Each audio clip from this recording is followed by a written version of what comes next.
పార్లమెంట్లో నోరు జారిన డీఎంకే సభ్యుడు సెంథిల్ కుమార్ నాలుగు ఖర్చుకున్నారు. తన వ్యాఖ్యల్ని ఉపసంహరించుకోవడంతో పాటు క్షమాపణలు చెప్పారు.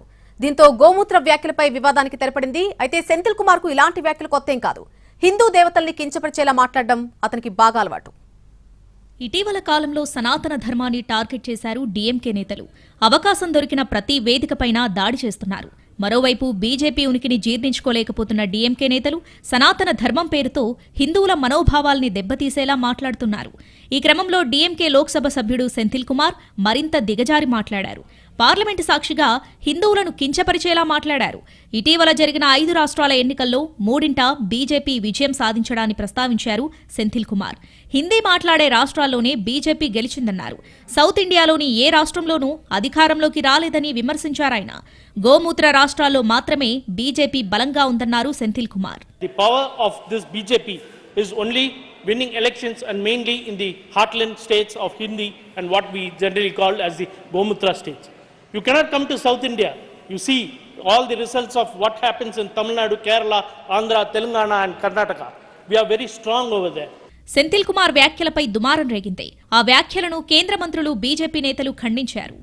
मैं राहुल गांधी और स्टालिन पिता पुत्र को दोनों को कहना चाहता हूं कि भारत के सनातन की पहचान गंगा गौ है.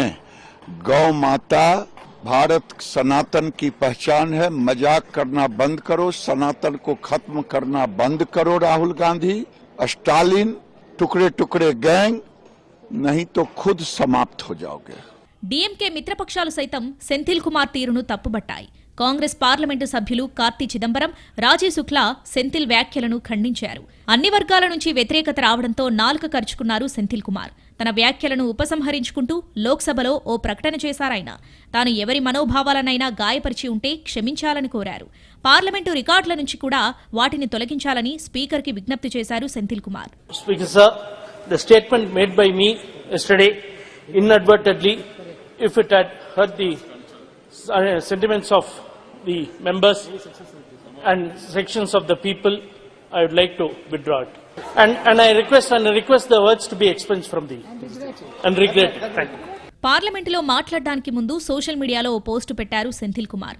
పార్లమెంటులో తాను అనుచితంగా మాట్లాడానని, దానికి విచారం వ్యక్తం చేస్తున్నట్టు తెలిపారాయన. తనను క్షమించాల్సిందిగా వేడుకున్నారు సెంథిల్ కుమార్. హిందూ దేవతలను కించపరిచేలా మాట్లాడటం సెంథిల్ కుమార్ కు మొదటి నుంచి అలవాటు. గతంలో శివపార్వతులు, వాళ్ల సంతానం గురించి వ్యంగ్యంగా మాట్లాడి హిందువుల మనోభావాలను దెబ్బతీసే ప్రయత్నం చేశారు సెంథిల్ కుమార్. ఇప్పుడు ఏకంగా పార్లమెంటు వేదికగా బీజేపీని టార్గెట్ చేసేందుకు ప్రయత్నించారు. అయితే సెంథిల్ కుమార్ బేషరతుగా క్షమాపణ కోరడంతో వివాదానికి తెరపడింది.